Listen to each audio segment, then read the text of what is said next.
Bill Gates' unconventional approach to combat climate change by funding a scheme to cut down and bury trees through Kodama systems has generated both interest and skepticism. The project, which received $6.6 million in seed funding from Gates' Breakthrough Energy Initiative and other sources, aims to save 70 million acres of western forests over the next decade, particularly focusing on California.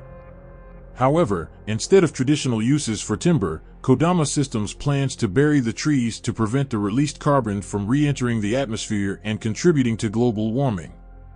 This carbon sequestration approach also allows them to sell carbon offsets for financial sustainability.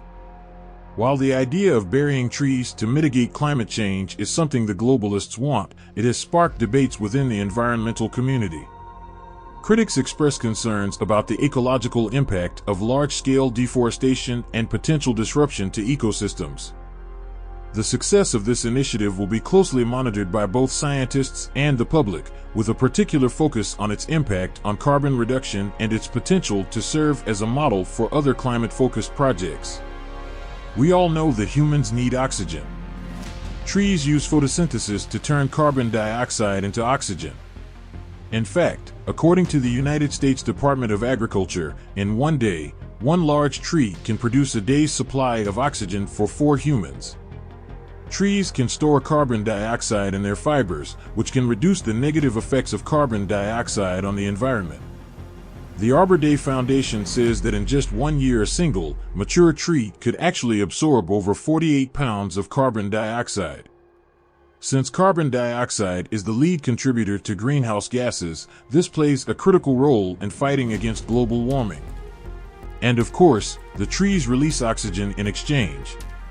So you have to ask yourself, how does it make any sense at all to want to cut all these trees down and bury them? It's important to critically examine this approach.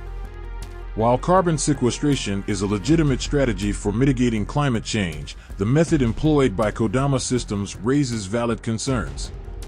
Large-scale deforestation can indeed harm ecosystems and wildlife habitats.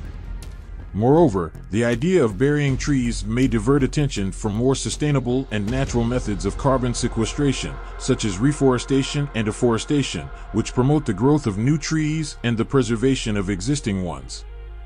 Additionally, the project's reliance on carbon offsets raises questions about its long-term sustainability. Carbon offsets, while valuable, should not be the sole solution to addressing the so-called climate change. They should complement broader efforts to reduce emissions at their source. Relying too heavily on offsets can create a false sense of accomplishment without addressing the root causes of what the globalists call climate change. In conclusion, Bill Gates' support for the approach of cutting down and burying trees to combat what he calls climate change is noteworthy but also controversial and divisive. While carbon sequestration is essential, it's crucial to balance it with sustainable forest management and promote natural methods of carbon capture. The success of this initiative will depend on its ability to address ecological concerns, its long-term viability, and its role within a broader strategy to combat climate change. Only time will tell if this approach becomes a model for other climate-focused endeavors. What do you think? Is it wise to cut down mass amounts of trees to fight what the globalists call climate change?